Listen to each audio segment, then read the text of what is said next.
Hello, I'm Lissa Friedman. I'm the founder of the Enneagram School of Awakening here in Asheville, and I'm doing a series of videos on the embodiment tradition, the energetics of the Enneatypes.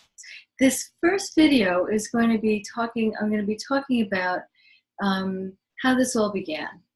So interestingly, at least interesting to me, when I first started thinking about doing this video, I was thinking that I was going to start talking from how I began embodying the types, the 9 types. And as I thought about it, I thought, well, actually, how I learned how to embody energies was when I was doing astrology. In my early to mid-20s, I studied and practiced astrology. And as I was learning, I assumed that each planet had its own energy, and that if you combined them, made patterns or relationships with them, that relationship of 2 planets would have a different kind of energy.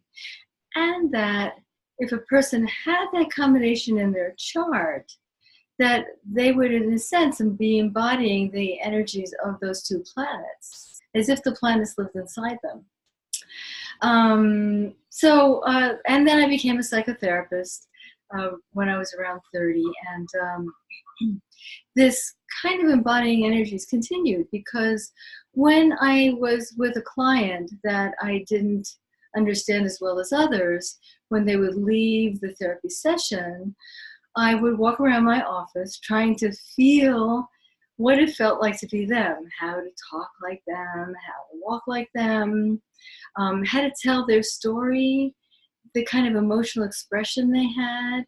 And then I would learn about them more deeply. This helped me so much with compassion. And my compassion just kept growing as I kept doing these things. So then later on, sometime later, maybe in the 90s,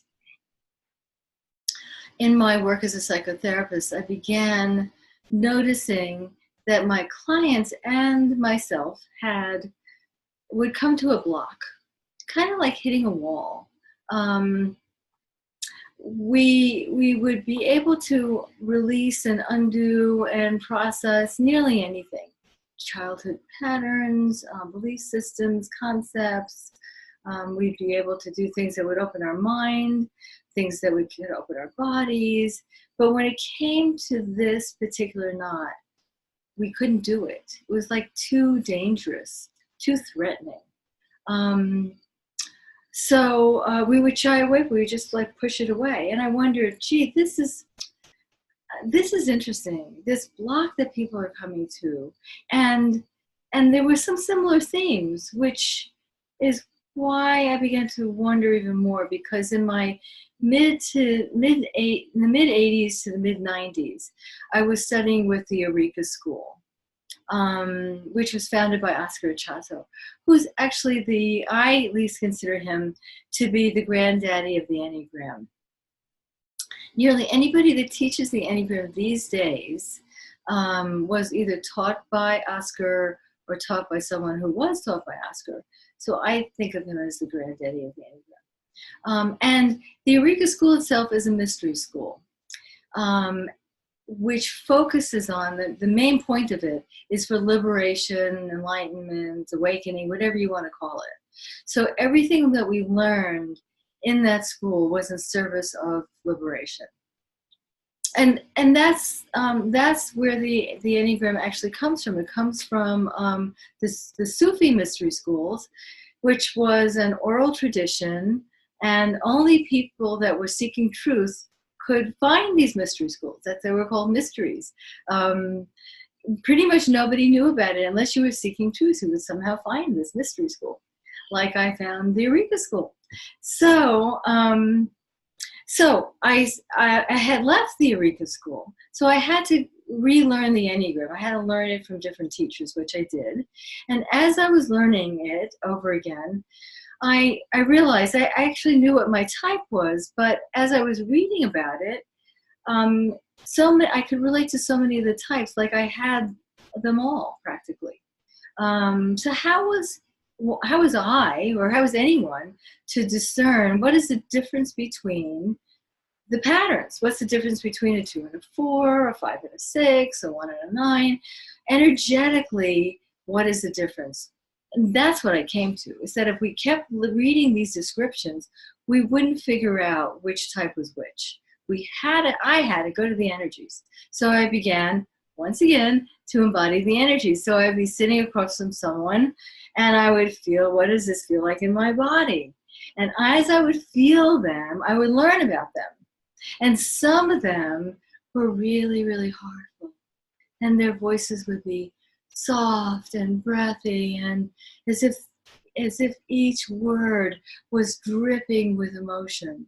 And some of them had energy that was like all the way up in their head, and it would be like almost anxious or excited or intense, and they would talk really fast, and they have a lot to say, and as they said it, they would almost stumble over their words. And those energies were really different. And then there were the types that were deep in their body, and they would kind of look down to answer the questions, like they were looking in to see where the answers were, and they were very grounded in their bodies. So I noticed that the energies were different. And as I began teaching, I would teach by embodying each energy and then talking from it. The next series of videos, I'm going to do a lot of that. So this could be interesting.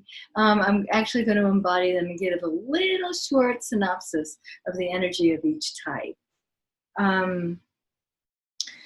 So that's how I began the embodiment tradition. One other thing about it, though, as I was doing this, I began to realize, I had an insight that was very, very powerful. I thought that if I could embody the types, and I could feel what the energy felt like when it was contracted, when it was open, that I might be able to figure out energetically how that pattern might open.